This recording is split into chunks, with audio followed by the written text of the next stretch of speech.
Bueno, ahora sí vamos a comenzar con la enseñanza de esta mañana. Apocalipsis capítulo 12, versículo 13. Hay tres cosas que al mexicano le hacen polémica. ¿Sí? A ver, ¿quién me puede decir? El fútbol es una, ¿sí o no? A ver, ¿cuál es el mejor equipo del país? Solo los Pumas saltaron por acá. Las Chivas. Si nos ponemos a discutir sobre las virtudes y defectos y demás de los equipos de fútbol, no acabamos, ¿no?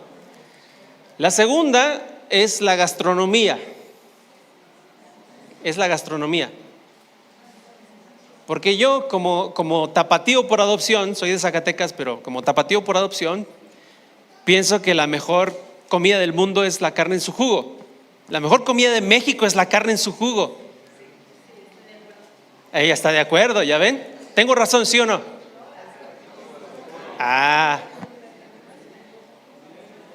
Podríamos, es más, tan así son los debates en gastronomía, ¿sí? Que el país se divide en dos. Más o menos 30 millones de mexicanos dicen que las quesadillas pueden no llevar queso. Y el resto del país dice que las quesadillas tienen que llevar queso, ¿no? Y se arma la polémica. Y la tercera cosa que arma polémica cuando hablamos con mexicanos es la política.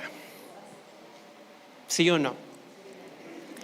Fíjense, los mexicanos somos tan buenos en la política que no solamente somos expertos en la política nacional, somos expertos en política internacional. Sabemos qué presidente le conviene más al país vecino. Así, ¿sí o no? Y desafortunadamente el día de hoy pues toca hablar de política. Apocalipsis capítulos 12 y 13.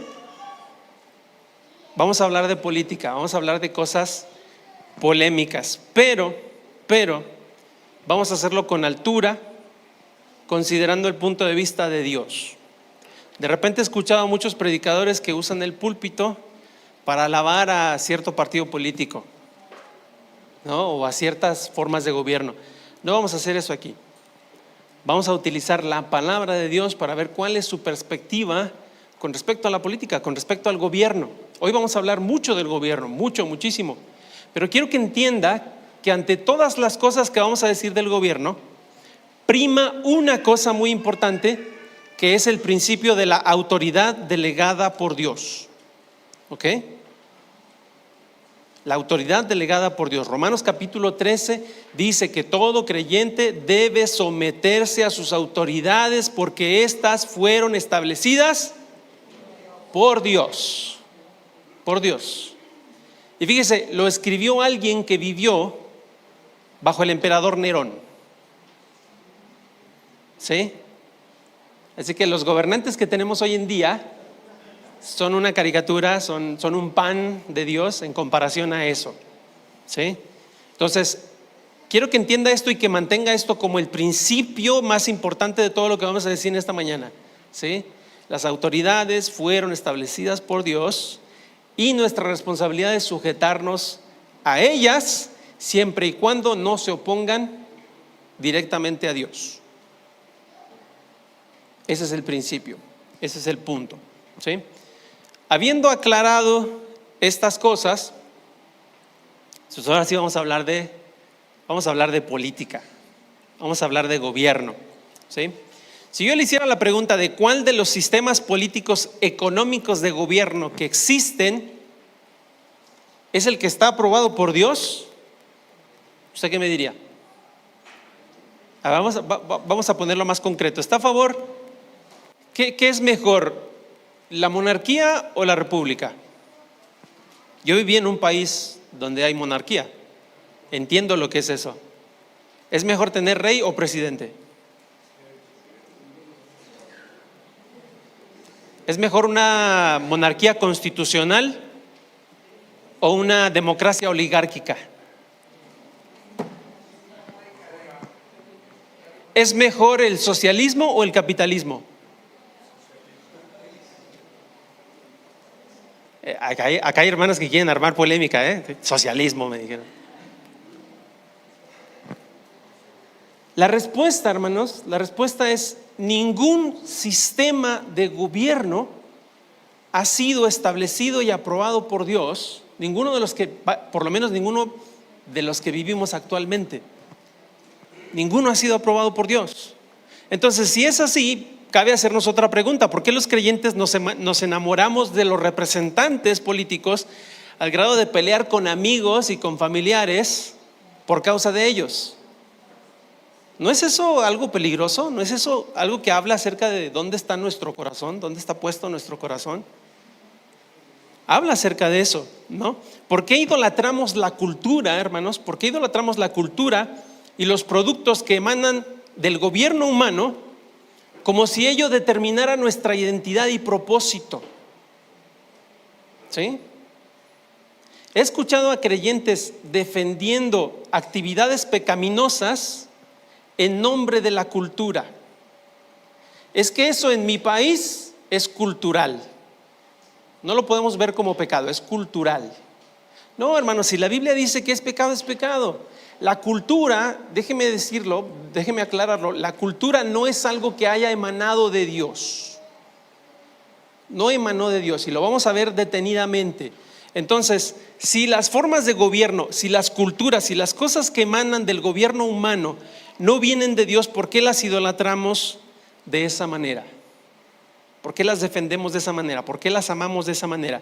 Y hoy, en esta mañana, en un vistazo general a las Escrituras, vamos a ver. ¿Está bien? Ok. Vamos a ver, hermanos, vamos a dar un vistazo a las formas a la historia del gobierno humano para saber cuáles deben de ser las actitudes del creyente, las actitudes bíblicas del creyente con respecto al gobierno humano. ¿Sí? Vamos a echar un vistazo. Entonces, acompáñenme porque vamos a ir por la Biblia, vamos a volar por la Biblia. Y en primer lugar vamos a ver la historia pasada del gobierno humano. Y esto nos va a enseñar una primera actitud que el creyente debe tener. La historia pasada del gobierno humano. Vamos a los inicios. Siempre que queremos respuestas para la forma de vivir del hombre, tenemos que ir a Génesis. En Génesis están las respuestas al por qué el hombre es como es. Y vamos a comenzar por una de las primerísimas personas que existieron. De hecho, fue el tercer humano que vino a existir sobre este mundo, y su nombre era, el tercer humano, Adán, Eva, Caín. ¿Sí? No vamos a hablar de la caída, porque en la caída no intervino ninguna forma de gobierno, fue una desobediencia directa a Dios. ¿Sí? Pero donde empieza a gestarse la idea del gobierno humano es en Caín. ¿Sí? Y vamos a ver por qué. Fíjese bien, Caín desobedece a Dios de alguna forma cuando ofrece su ofrenda. Dios no la encuentra agradable, la ofrenda de su hermano sí, se llena de celos y lo asesina. ¿Sí? Lleva una consecuencia, lleva un castigo. Génesis capítulo 4 versículo 12, Dios lo castiga de esta manera. Le dice: cuando labres la tierra, no te volverá a dar su fuerza, errante y extranjero serás en la tierra. ¿Sí? Fíjese, Dios explicando o haciendo clara su voluntad sobre la vida de Caín. Y fíjese la reacción de Caín. Dios le dice: vas a ser errante y extranjero, porque ese va a ser tu castigo. Pero si vamos más adelante al versículo 17, dice: conoció Caín a su mujer, la cual concibió y dio a luz a Enoc, y edificó una ciudad y llamó el nombre de la ciudad el nombre de su hijo, Enoc, que significa, si mal no recuerdo, nuevo comienzo. Dios le dice: vas a ser errante y extranjero. Y Caín le dice: no se me da mi gana. No, aquí me voy a establecer y aquí voy a comenzar una ciudad. Y esos son los primeros inicios que usted encuentra registrados en las Escrituras de algo que pueda considerarse cultura, ¿sí? El inicio de una ciudad. Y continúa diciendo la palabra de Dios: y a Enoc le nació Irad, de Irad engendró a Meujael, y Meujael engendró a Metusael, y Metusael engendró a Lamec, y Lamec tomó para sí 2 mujeres, el nombre de la una fue Ada y el nombre de la otra Sila, y Ada dio a luz a Jabal, el cual fue el padre de los que habitan en tiendas y crían ganados. Y el nombre de su hermano fue Jubal, el cual fue padre de todos los que tocan arpa y flauta. Y Sila también dio a luz a Tubal Caín, artífice de toda obra de bronce y de hierro, y la hermana de Tubal Caín fue Naama. Y aquí tenemos los inicios de la cultura, lo que podríamos llamar la protocultura. Los inicios de la cultura no iniciaron en la rama piadosa de la familia de Adán, no iniciaron con Set. ¿Con quién iniciaron? Con Caín, ¿sí? Entonces Caín ahí da inicio a la civilización humana y a su cultura como una manera de rebelarse contra el castigo de Dios y de atenuar el hastío y el sufrimiento de una vida sin Dios. Es así de sencillo. Entonces, cada vez que nosotros vemos la cultura como algo que nos identifica, debemos de ser muy cuidadosos, porque la cultura en su forma básica no emana de Dios. En la forma en que la conocemos, no ha emanado de Dios. Si usted está muy orgulloso de la música folclórica y del mariachi y de todas esas cosas que nos identifican como mexicanos, y del tequila y de todas esas cosas, déjeme decirle que usted está abrazando un estilo de vida cultural pecaminoso. Por más que usted diga: ¿cómo te atreves a ofender esa parte de la cultura mexicana? Perdóneme, pero la cultura en un inicio emanó como una reacción de rebelión en contra de Dios. Punto. No debemos de defender la cultura de esa manera. El resultado final de esta forma de vivir de Caín terminó por contaminar, fíjese, no solamente a su familia, sino incluso a los descendientes piadosos de la familia de Adán. Por otro lado tenemos a Set, que le nace después, y al final, después de que nos da la descendencia de Set, en el versículo 26 dice: y a Set también le nació un hijo y llamó su nombre Enos, y entonces los hombres comenzaron a invocar el nombre de Jehová. 2 ramas piadosas, 2 ramas de una diferente familia, una piadosa y una impía, Caín y Set. Con Set los hombres empezaron a adorar a Dios, ¿sí? Pero ¿sabe una cosa? La cultura fue tan atrayente, la cultura fue tan atractiva para toda la humanidad, el hecho de hacer ciudades y empezar a disfrutar de la música, la pachanga y todo este tipo de cosas, fue tan atractivo que terminó corrompiendo a la descendencia de Set también, a un punto en el que Génesis capítulo 6 versículo 5 dice: y vio Jehová que la maldad de los hombres era mucha en la tierra, y que todo designio de los pensamientos del corazón de ellos era de continuo solamente el mal. Y se arrepintió Jehová de haber hecho al hombre en la tierra, y le dolió en su corazón. Así que el primer inicio de algo que tenemos como un protogobierno humano, ¿sí?, resultó en un completo fracaso y en un juicio de Dios. Cuando el hombre le da la espalda a las órdenes de Dios y al gobierno de Dios para vivir por sí mismo, para regirse por sí mismo, el resultado no es más que juicio y condenación.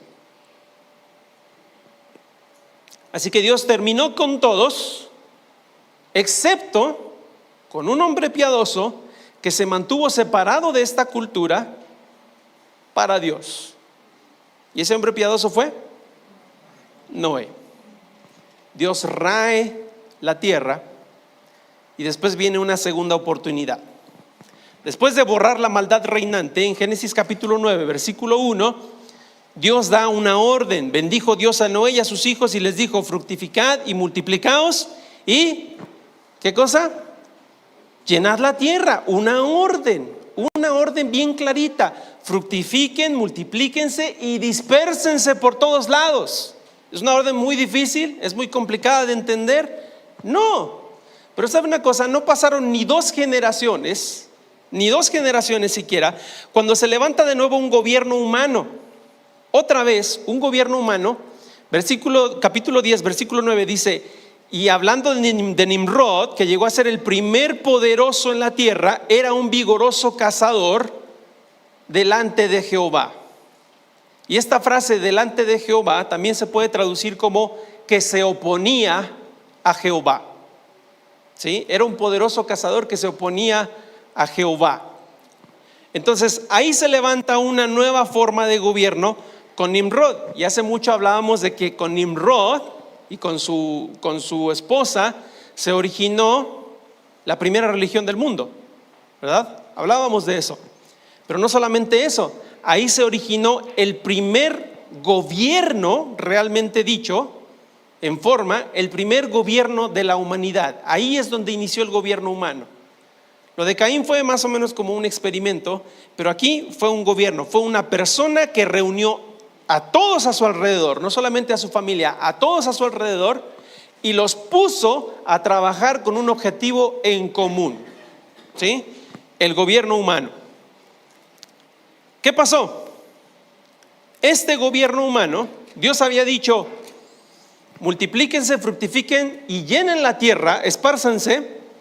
Pero este gobierno humano dijo, 11:4, vamos, edifiquemos una ciudad y una torre cuya cúspide llegue al cielo, y hagámonos un nombre por si fuéramos esparcidos sobre la faz de la tierra.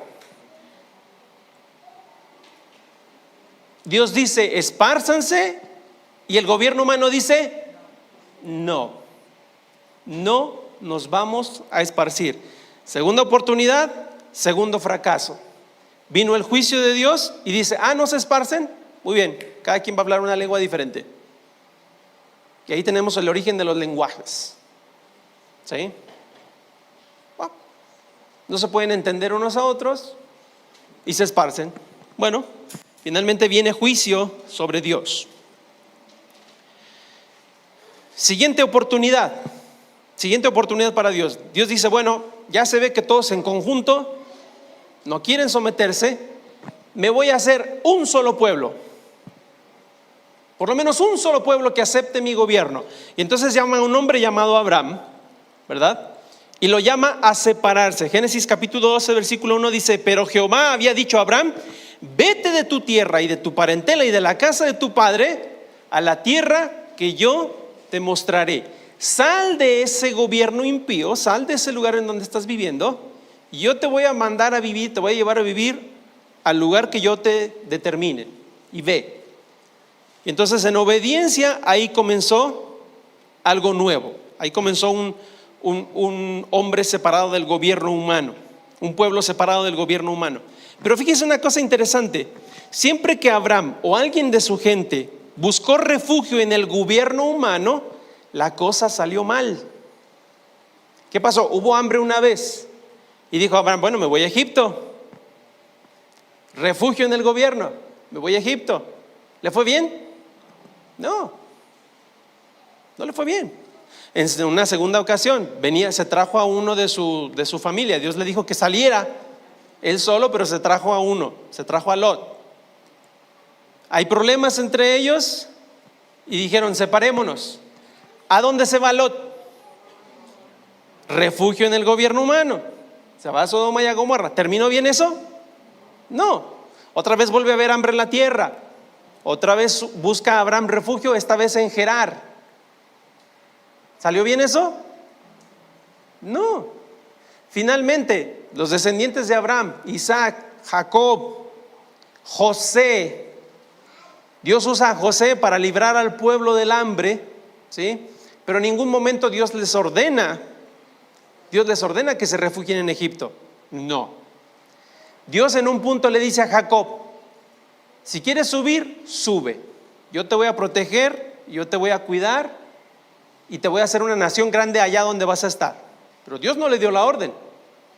Le dijo, ya que vas, está bien, tú tranquilo, yo te voy a proteger. ¿Salió bien irse de Egipto? No. En cada una de estas ocasiones en las que el hombre buscó refugio en el gobierno humano, la respuesta de la misericordia de Dios fue extraerlos de ese lugar otra vez. Fue extraerlos en cada ocasión. Egipto, Sodoma, Gerar, otra vez Egipto. En cada ocasión la respuesta de Dios fue sacar al hombre de debajo, a su escogido de debajo de las garras del gobierno humano.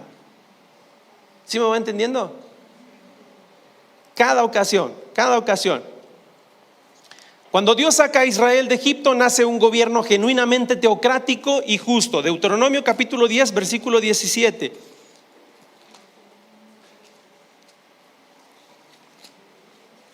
Vamos a pisar al acelerador. Deuteronomio 10, 17 dice: porque Jehová vuestro Dios es Dios de dioses y Señor de señores, Dios grande, poderoso y temible, que no hace acepción de personas, ni toma cohecho, que hace justicia al huérfano y a la viuda, que ama también al extranjero, dándole pan y vestido. ¿Sí? Y Dios dice: yo voy a ser su Dios, yo voy a ser su Señor, Dios de dioses, Señor de señores. Yo voy a ser el que los gobierne, y yo les voy a gobernar, dice aquí claramente, con justicia. Con justicia. Aquí nace el único gobierno humano establecido por Dios. Y este era un gobierno en el que los sacerdotes consultaban a Dios para saber qué era lo que tenía que hacer el pueblo. ¿Sí? Esta teocracia ha sido el único gobierno humano al que Dios le ha dado su aprobación. ¿Sí? Porque directamente, prácticamente él estaba gobernando sobre ellos. Pero ¿sabe una cosa? Al final el pueblo terminó rechazando este gobierno divino a cambio de uno más humano. ¿Sí? Viene un periodo de prueba donde cada quien empieza a hacer lo que se le da su regalada gana, y Dios manda jueces para ayudarlos y para librarlos de estos problemas. Y bueno, la gente se cansó de obedecer directamente las instrucciones de Dios y dijeron: no, tu gobierno está muy legalista, Señor. Eres muy legalista, hay muchas leyes que cumplir. Mejor mándanos un rey, danos un rey para que nos gobierne como los reyes de los otros pueblos. Una vez más, el rechazo al gobierno divino. Una vez más, el deseo de someterse a un gobierno humano. Alguien que me entienda, alguien que sea tan débil como yo, alguien que tenga mis propios defectos. A Samuel le molesta esto que dijo el pueblo, ¿sí? Pero Dios dice, Dios siempre es un caballero, nunca le hace mano de puerquito a nadie. Dios dice: ok, no me quieren como su rey, está bien, no hay ningún problema, búscales un rey. Pero adviérteles, 1 Samuel 8.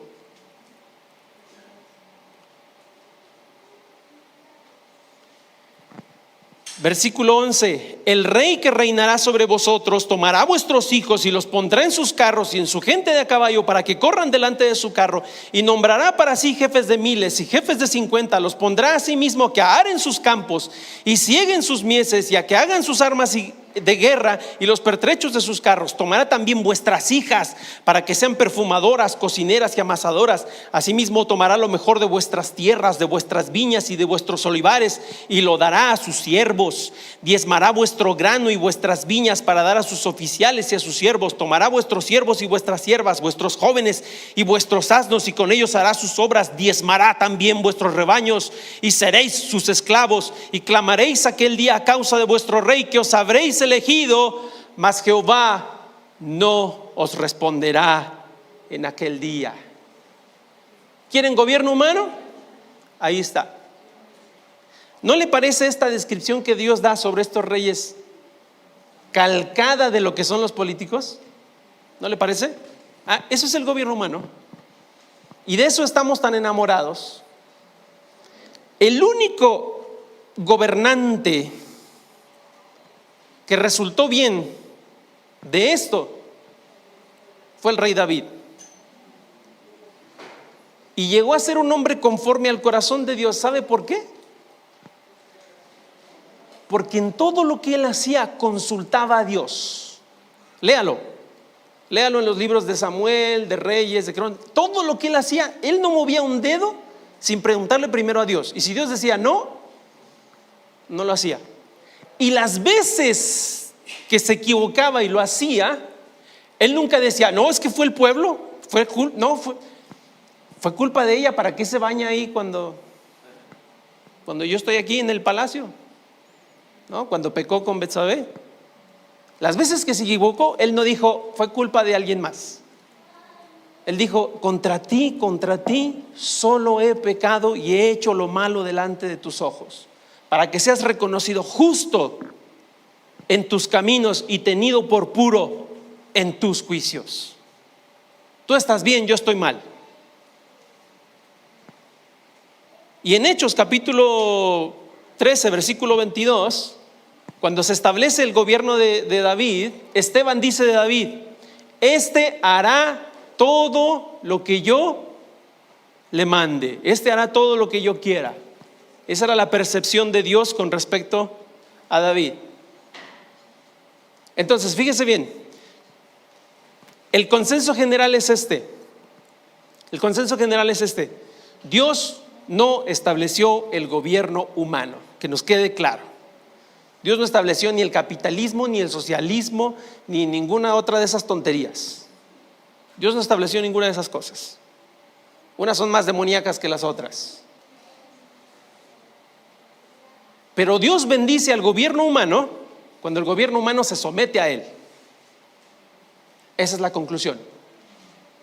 Por eso nuestra labor no es criticar al gobierno, sino orar por el gobierno para que este gobierno tome en cuenta a Dios y podamos tener paz. Si usted todavía está pensando que un partido político u otro le va a solucionar los problemas del país, hermano, todavía está en pañales en la fe. Todavía no ha llegado a entender que el problema del pecado es tan profundo, que no se puede sacar con política, solo se puede sacar con Dios. Finalmente, después del fracaso del gobierno humano sobre el pueblo de Dios, después de este rey bueno, hubo una miriada de reyes patéticos y malvados, unos más que otros, con unas contadas excepciones. Dios dijo, hasta aquí. Estos reyes ni siquiera están teniendo piedad de ustedes, al contrario, los están desviando de mis caminos. Entonces Dios levanta otros gobiernos humanos para traer castigo sobre estas personas. ¿Sí? Así que se levantan una sucesión de 4 imperios que Dios utiliza para traer castigo sobre estos rebeldes, sobre los rebeldes de su pueblo. El imperio babilonio, después el imperio persa, después los griegos y después los romanos. Y usted léalo, estos son los únicos imperios que Dios considera imperios verdaderamente mundiales, verdaderamente universales. Podemos hablar del imperio británico y del imperio español y otros tantos, pero los únicos que Dios considera como verdaderamente mundiales son estos 4, y a estos 4 Dios los utiliza con el propósito de castigar la rebeldía de su pueblo. ¿No le parece interesante? Muy interesante.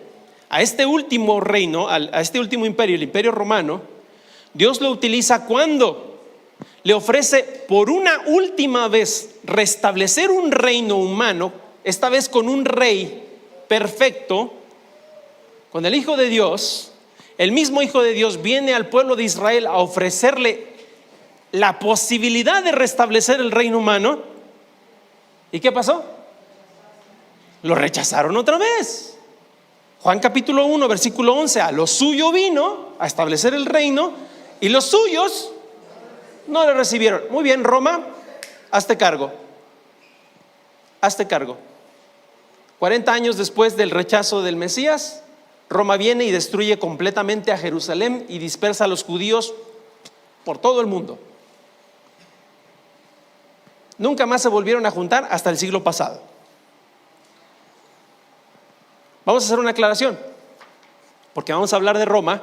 Hay que hacer la aclaración de que Roma nunca desapareció, ¿sí? De los imperios que mencionamos, el imperio romano nunca desapareció.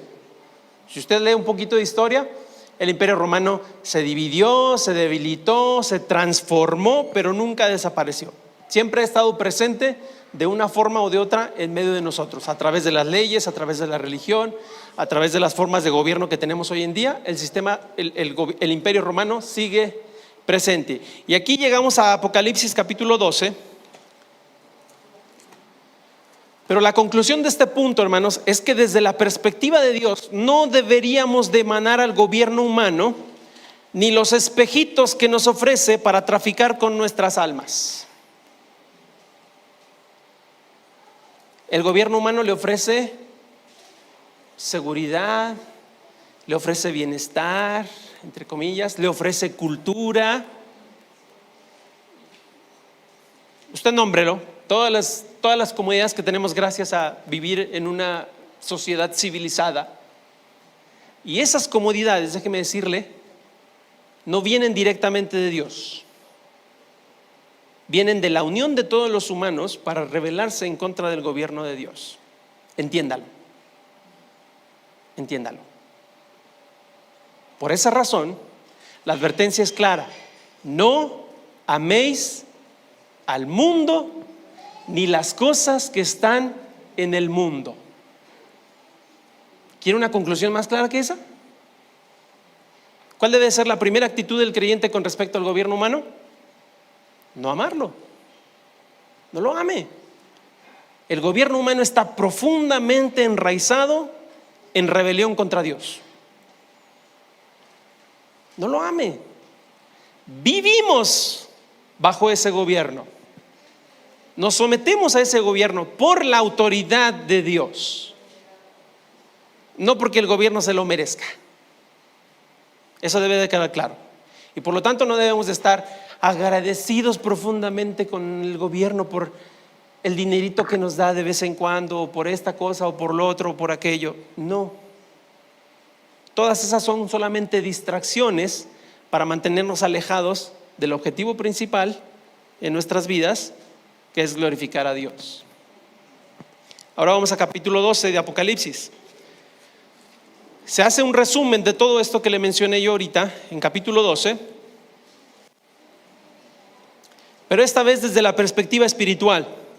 Dice: apareció en el cielo una gran señal, una mujer vestida de sol, con la luna debajo de sus pies y sobre su cabeza una corona de 2 estrellas, y estando encinta clamaba con dolores de parto en la angustia del alumbramiento.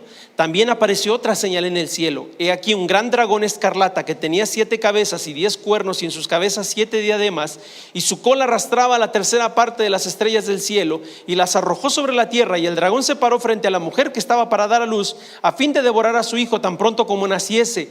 Y ella dio luz a un hijo varón que regirá con vara de hierro a todas las naciones, y su hijo fue arrebatado para Dios y para su trono. Y la mujer huyó al desierto, donde tiene lugar preparado por Dios, para que allí la sustenten por 1260 días.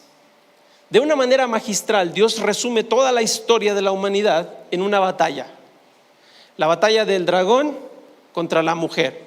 Fíjese que no es la batalla del dragón contra Dios, porque cualquier batalla que quiera presentarse en contra de Dios es ridícula. Es ridícula, ¿sí? Es como decir Satanás contra Dios, es como decir esta hormiga contra un ser humano.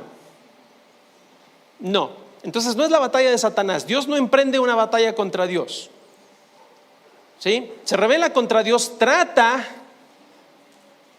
de sacar a Dios, pero no puede. Trata de tomar su trono, pero no puede. Y entonces entiende: esta batalla está perdida.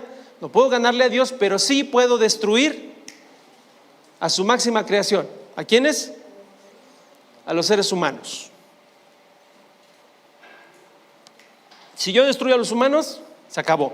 En Génesis capítulo 3, versículo 16 y 17 tenemos el protoevangelio, donde Dios le promete a Eva: de tu descendencia nacerá uno que pisará la cabeza de la serpiente. Y entonces la serpiente dice: sí, hay que destruirlo antes de que nazca. Entonces, aquí está la ilustración. El dragón se para frente a la mujer. ¿Quién es esta mujer? Se hacen muchas especulaciones, pero la descripción que usted ve aquí, se usa en nuestra cultura popular para hacer un dibujito que es muy popular aquí en México, ¿verdad? Una mujer parada sobre la luna con 2 estrellas, tarara, pero no es ella. La mujer que está aquí habla de 2 cosas. Una, en general, de toda la humanidad. De toda la humanidad. Desde Eva está la promesa de que un descendiente de Eva iba a acabar con el poderío del dragón. El objetivo del dragón es destruirlo. Pero en segundo lugar también nos habla ya más específico del pueblo de Israel. Una vez que Dios se rindió con toda la humanidad, no se rindió, sino una vez que Dios dijo, bueno, ahora me voy por un pueblo específico. Ese fue el pueblo de Israel. La serpiente dijo, con que van a ser de aquí, entonces ahora este es mi enemigo. Y esta mujer es el pueblo de Israel. Y él estaba esperando para destruir, pero el hijo vino. ¿Y quién era este hijo? Versículo 5, uno que regirá con vara de hierro, el Señor Jesucristo. El hijo vino, Satanás estaba ahí listo para destruirlo, pensó que lo había logrado, pero dice el versículo, fue arrebatado al cielo para el trono de Dios. ¿No fue eso lo que pasó con la ascensión del Señor Jesucristo? Ahí está. Es un resumen magistral de toda esta historia, En los versículos del 7 al 10 hasta el 12 tenemos otro dato muy interesante. Una vez que Satanás perdió su primer batalla en el cielo y fue arrojado del cielo, no solamente se reveló él, sino se revelaron la tercera parte de los ángeles. Aquí en este pasaje de Apocalipsis lo describe como la tercera parte de las estrellas cayeron con él. Sin embargo, Satanás nunca perdió su acceso a la presencia de Dios. ¿Se acuerda usted en Job? En Job dice, vengo de darle la vuelta a la tierra. ¿Y qué has visto? Vi a tu hijo Job así y así y así. Y entonces empieza una discusión con Dios acerca del carácter de Job. Y sabe una cosa, el versículo 10, después de que en una batalla nueva, diferente, Satanás es arrojado delante de la presencia de Dios para siempre, ahora en el futuro, no la del pasado, dice, entonces oí una gran voz en el cielo que decía, ahora ha venido la salvación, el poder y el reino de nuestro Dios y la autoridad de su Cristo, porque ha sido lanzado fuera el acusador de nuestros hermanos, el que los acusaba delante de nuestro Dios día y noche. Día y noche. El trabajo de Satanás, el trabajo específico de Satanás era estarlo acusando delante de la presencia de Dios día y noche. Ese es su trabajo actual.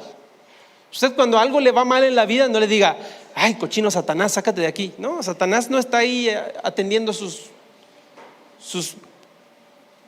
detallitos cotidianos. Él está delante de la presencia de Dios con un trabajo muy importante para él, que es acusarlo a usted para ver si así Dios lo destruye a usted. Ese es su trabajo, acusar al creyente. Él está ahí día y noche. Seguramente una hueste de demonios están constantemente llevándole noticias y diciendo, mira, este adulteró, este anda haciendo cosas indebidas, esto, el otro, aquello, mira, acúsalos, aquí está.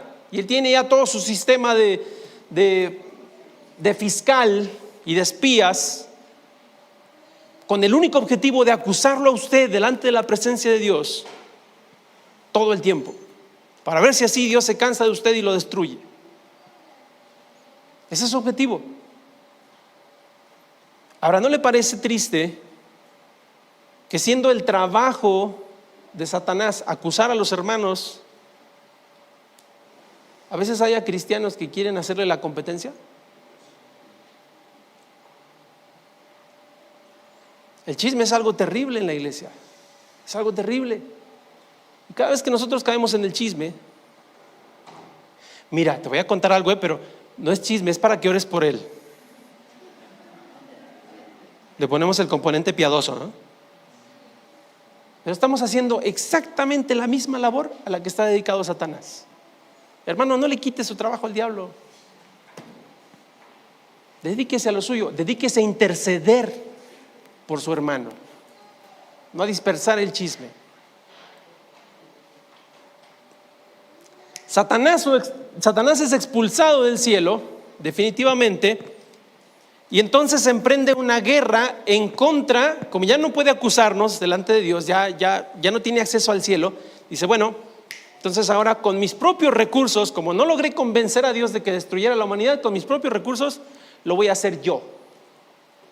Y entonces en el versículo 13 dice, y cuando vio el dragón que había sido arrojado a la tierra, persiguió a la mujer que había dado a luz al hijo varón. Y en aquel tiempo, Satanás, cuando sea arrojado del cielo, va a perseguir a Israel con el propósito de destruirlo. De una manera milagrosa y muy rápida, Dios va a tomar a todo el pueblo de Israel en ese momento, lo va a llevar a un lugar específico en el desierto y ahí lo va a proteger. Muchas personas especulan que es la ciudad de Petra, que se encuentra en una especie de hondanada, que es de muy difícil acceso para un ejército. Si un ejército quisiera entrar ahí a atacar, es muy difícil. Entonces mucha gente piensa que Dios va a tomar a Israel, lo va a poner ahí, y dice la Biblia que Satanás va a lanzar como un río para tratar de ahogar o de destruir a Israel. Este río puede significar una de dos cosas: que Satanás efectivamente trate de inundar el sistema de cavernas que hay en Petra, o que los ejércitos que reúne el enemigo se vayan en muchedumbre para tratar de destruirlos en este lugar. Pero la palabra de Dios dice que Dios manda un terremoto y de manera sobrenatural protege a la mujer. La tierra se abre y se traga el río. Impresionante. Si se traga toda el agua que iban a usar para inundar esa ciudad, es impresionante. Más impresionante todavía si se traga todos los ejércitos que iban a tratar de destruir a Israel.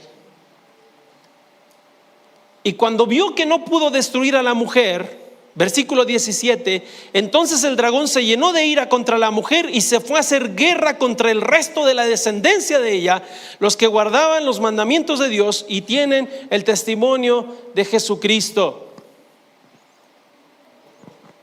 No pudo contra Israel, entonces ahora va contra los creyentes. Contra los creyentes.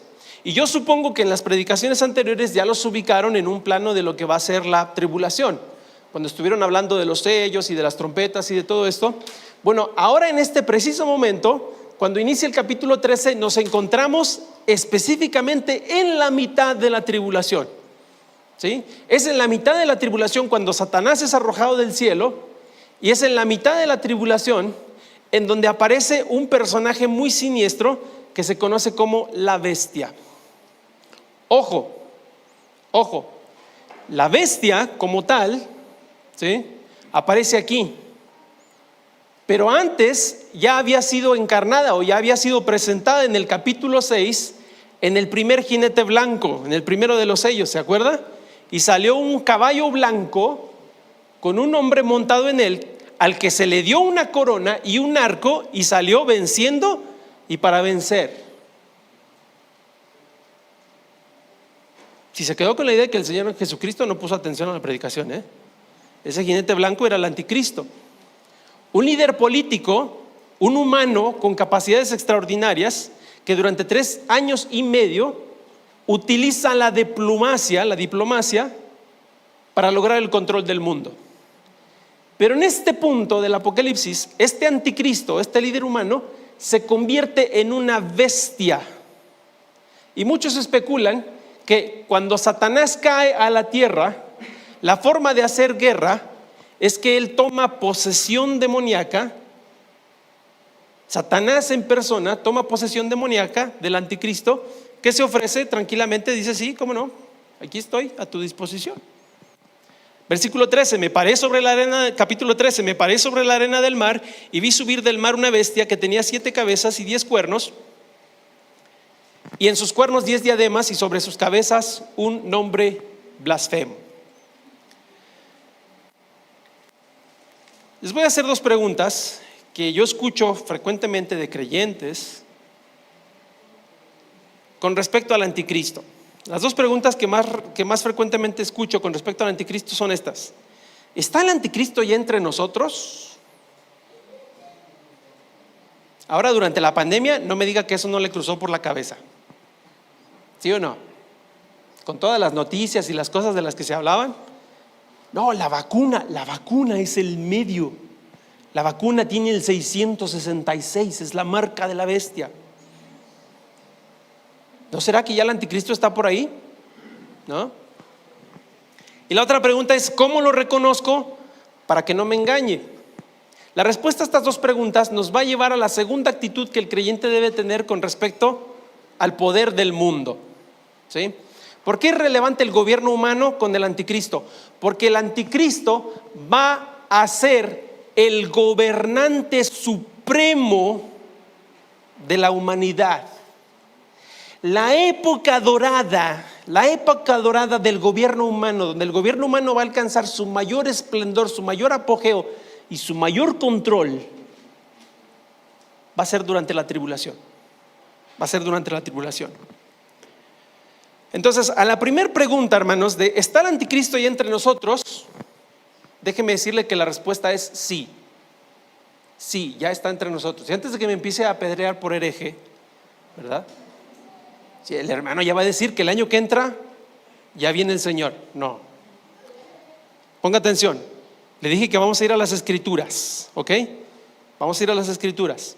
La primera pregunta, la respuesta es sí. En algún lugar del mundo, hermanos, es casi seguramente en Europa, hay un joven anticristo preparándose para tomar el control de la humanidad y destruirla, lo cual sería el máximo acto de arrogancia en contra de Dios. Pero déjeme decirle una cosa, siempre hay un anticristo en preparación. Desde que el Señor se fue, siempre ha habido un anticristo en preparación. ¿Sabe por qué?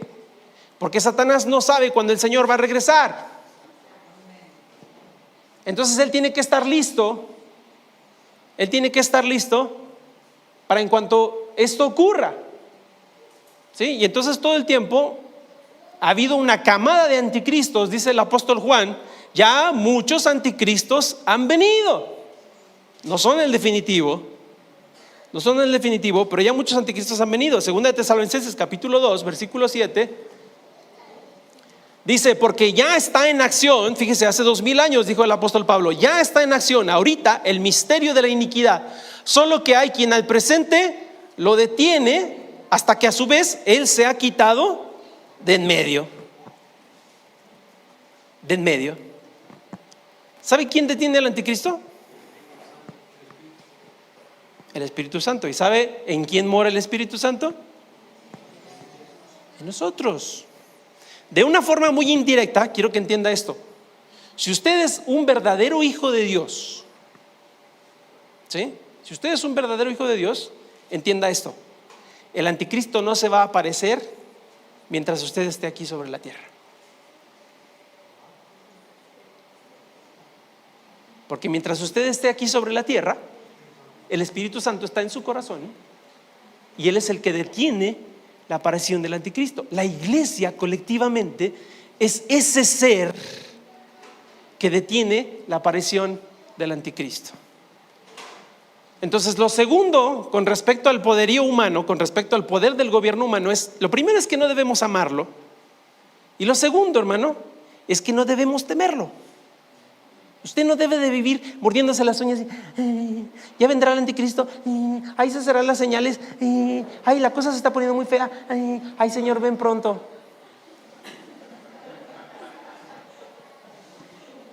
Usted no debe tener esa actitud. Jamás, jamás. Y en el siguiente capítulo, en el capítulo 13 de Apocalipsis, se nos da una descripción detallada de quién es y todo lo que va a hacer el anticristo. ¿Sí? Pero en breves, para hacerlo de una forma muy breve, el capítulo 13 dice que sube del mar. Por lo tanto, es un gentil, hablando del mar Mediterráneo. Es una persona que va a nacer de esa zona, es un europeo, vaya. Pero Daniel capítulo 11 versículo 37 dice que no va a tener cuidado del Dios de sus padres, Dios con mayúscula. Por lo tanto, va a tener ascendencia judía también. Va a tener ascendencia judía. Se empieza a describir a esta bestia y se nos dice que tiene 7 cabezas. No se sabe con exactitud qué significan estas 7 cabezas. Más adelante en Apocalipsis dice que son 7 reinos de los cuales nacen otros 10 reinos, ¿sí? Pero estos 10 reinos, que son los 10 cuernos con 10 coronas que hay sobre esta bestia terrible, ¿sí? Se habla de un conglomerado de países que le van a dar su autoridad al anticristo. Déjeme decir una cosa: la época en la que los países se gobernaban de una forma autónoma se está terminando. Se está terminando. De aquí en adelante todo van a ser bloques de países. Todo. Véalo usted en las noticias y todo va a ser bloques de países. En preparación para esto, en preparación para que al final solamente queden 10 reinos, ¿sí? 10 comunidades internacionales, la Unión Europea, el BRICS, la OTAN, los que sean, no sé, no sabemos, no especulemos, pero al final van a ser 10 reyes que le van a dar su autoridad a esta bestia, ¿sí? Todos ellos van a tener un nombre blasfemo, que significa que van a ser reinos en total oposición contra Dios. Lentamente, durante la tribulación, lentamente la religión va a dejar de ser algo importante. Va a dejar de ser algo importante. Se describe que tiene forma como de leopardo, de oso y de león. Si usted se fija en Daniel, estas 4 bestias representan cada uno a los reinos precedentes. Babilonia es el león, Persa es el oso y el leopardo es Grecia. Y el hecho de que esta bestia tenga una forma como de todos ellos significa la unión perfecta del gobierno humano para rebelarse en contra de Dios. Por primera vez en la historia de la humanidad va a haber un gobierno sin oposición y sin pelea entre ellos. El enemigo de este gobierno va a ser Dios. Y a esta bestia se le da el poder del dragón. Versículos 3 y 4 dicen que en un punto la bestia es herida como de muerte, y vuelve en la cabeza, en una de sus cabezas, la que representa el reinado del anticristo, obviamente. Y la gente se maravilla porque vuelve a vivir. Y mucha gente dice, es que va a morir y va a resucitar como Cristo. No. La Biblia no dice eso, dice que tiene una herida como de muerte. No dice que se muere. No dice que se muere. ¿Sí? La bestia no tiene la capacidad de vencer a la muerte como la tuvo el Señor Jesucristo. Así que su herida va a ser en apariencia de muerte. ¿Qué va a pasar? El tipo está poseído por Satanás. Así que se puede recuperar con facilidad de esta herida. ¿Sí? Pero el resultado de esto es que la gente se maravilla con esta señal y dice, ¡ay! Él es el Mesías que estábamos esperando. Y dice que se le va a dar la autoridad para tomar el gobierno humano por 42 meses. Por 42 meses. Y fíjese, los versículos 7 y 8 hablan de algo bien terrible. Dice, y se le permitió hacer guerra contra los santos y vencerlos. Y también se le dio autoridad sobre toda tribu, pueblo, lengua y nación. Y la adoraron todos los moradores de la tierra, cuyos nombres no estaban escritos en el libro de la vida del Cordero. Pero note esto, dice, y se le permitió.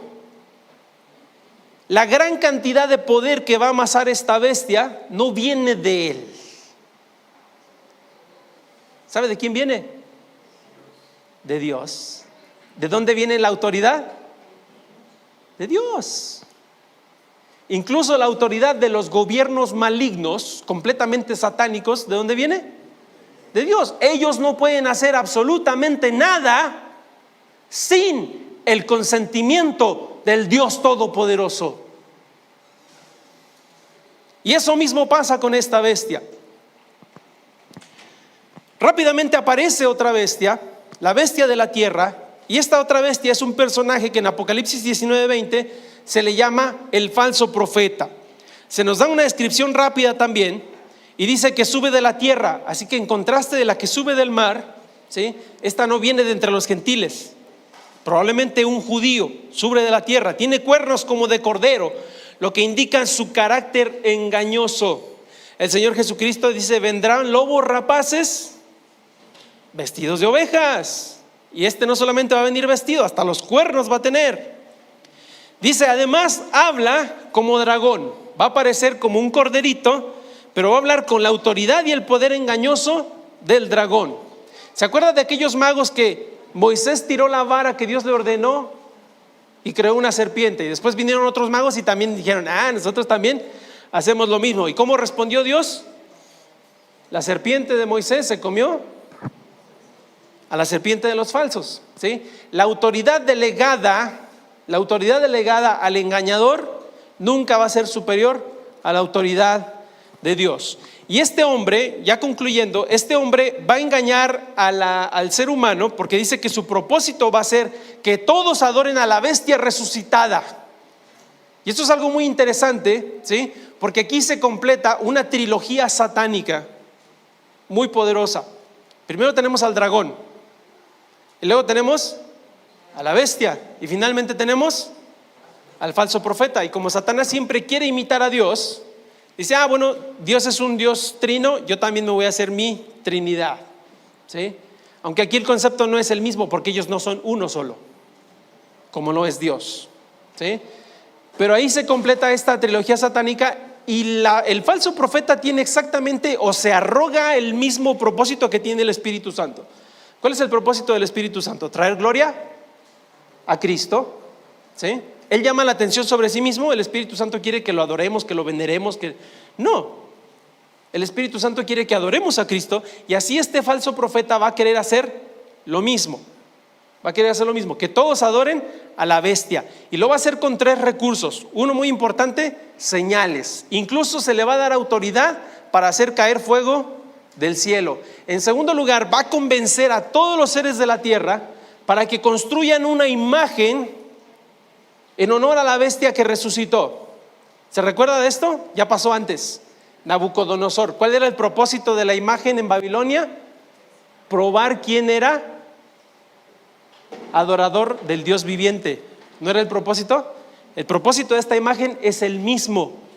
Y tanta autoridad se le da a este falso profeta que hace que la imagen vuelva a vivir. No vuelva a vivir, sino que cobre vida. Y uno dice: pues con la tecnología de hoy en día, inteligencia artificial, robótica. No es eso. No es eso. Esta es una imagen que va a ser poseída de una forma demoníaca y va a dar la apariencia de que está completamente viva, sin artilugios tecnológicos. Y finalmente, la última cosa que nos preocupa mucho a los creyentes, otra vez, es el tema de la marca. Dice que finalmente decide, la última herramienta que utiliza este falso profeta es establecer una marca para que sin ella nadie pueda comprar o vender. Hermano, la tecnología y el sistema por el cual va a funcionar la marca ya está siendo utilizado. Ya está siendo utilizado, ya no es cosa del futuro, ya lo vio. Ya no es cosa del futuro. Le repito, eso no significa que el anticristo vaya a aparecer pronto. Eso significa que ya está preparado para aparecer en cualquier momento. Ya está preparado, ya está listo, ¿sí? Pero acuérdese, con respecto a todo este poder que exhiben la bestia y el falso profeta, la actitud del creyente debe de ser no temer.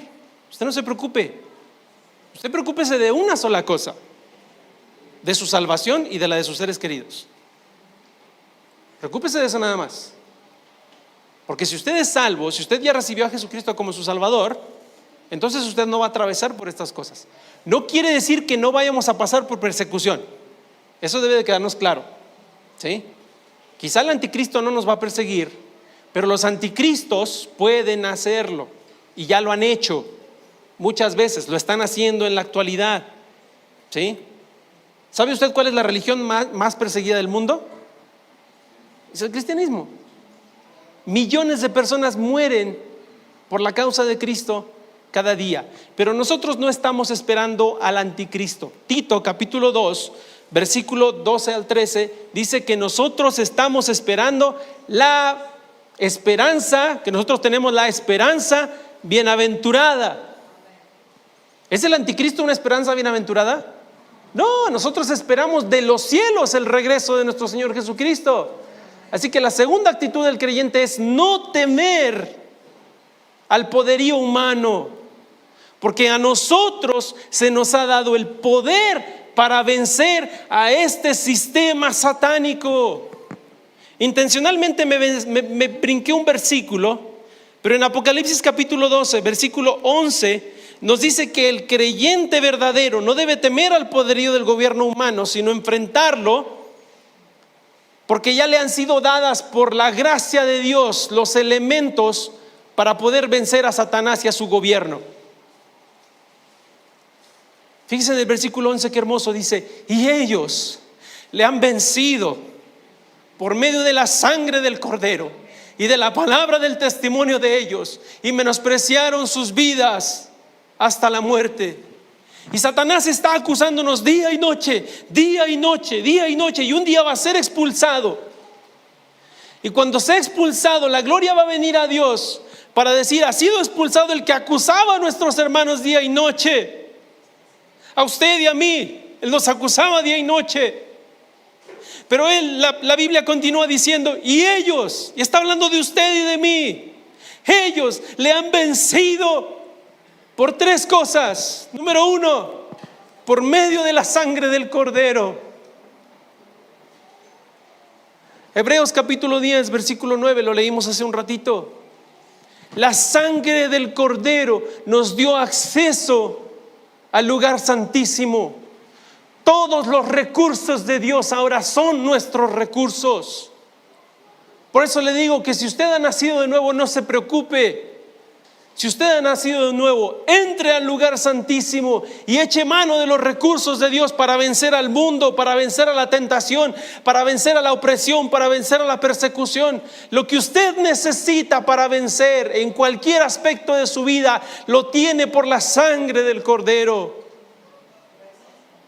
La sangre del Cordero lo capacita, y esto no es un amuleto mágico ni es una cuestión mística. Mucha gente se pone a reprender demonios diciendo: por el nombre de la sangre de Cristo, sal fuera.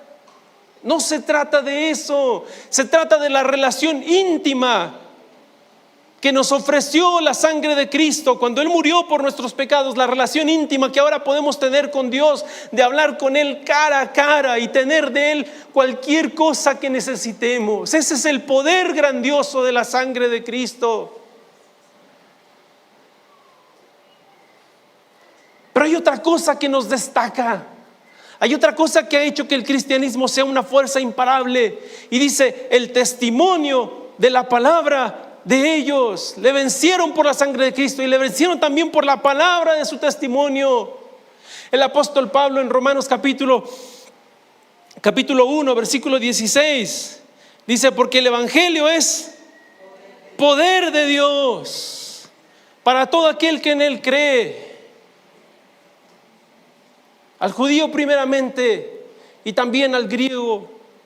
Y entonces, cuando la sangre de Cristo viene a su vida y le da acceso a esa intimidad con Dios y transforma su vida, también hace algo nuevo en su corazón. Hace que usted arda en deseo por compartir eso con todo el mundo. Y eso ha hecho que el cristianismo sea imparable. El testimonio de los creyentes nunca ha podido ser acallado. Hermano, que el día de hoy, en esta era tiránica en la que estamos viviendo, que no nos callen a nosotros. Que siempre podamos compartir el evangelio. Que siempre podamos tener la prerrogativa de decir: tus verdades no son verdades. La única verdad que existe es la verdad de Dios, es el evangelio de Dios. Hay una sola verdad y tiene nombre y se encarnó y se llama Jesucristo. Él es el camino, Él es la verdad, Él es la vida. No hay más, no hay más. Tus ideologías, tus técnicas, tus métodos, tus gobiernos, todo eso son relativos. La única verdad poderosa es el Señor Jesucristo. La única verdad poderosa es el evangelio de Dios. Y nosotros los creyentes tenemos el privilegio de dar testimonio del poder de esa verdad. Y finalmente, en esta era se advierte, el apóstol Pablo advierte que en los últimos tiempos vendrán hombres amadores de sí mismos. Amadores de sí mismos. Y eso es lo que hoy en día el mundo nos quiere meter en la cabeza. La premisa básica de la psicología es: ámate a ti mismo. Ámate a ti mismo, respétate a ti mismo, cuídate a ti mismo. Y de todas las cosas que hagas mal, échale la culpa a alguien más. Pero ese no es el mensaje del Evangelio. Por eso siempre hago énfasis. El mensaje del Evangelio es completamente incompatible contra este mensaje satánico. No hay compatibilidad, porque la otra cosa por la que los creyentes han podido vencer a lo largo de toda la historia es porque han menospreciado sus vidas hasta la muerte. Señor, mi vida es un cero a la izquierda si no sirve para tu causa.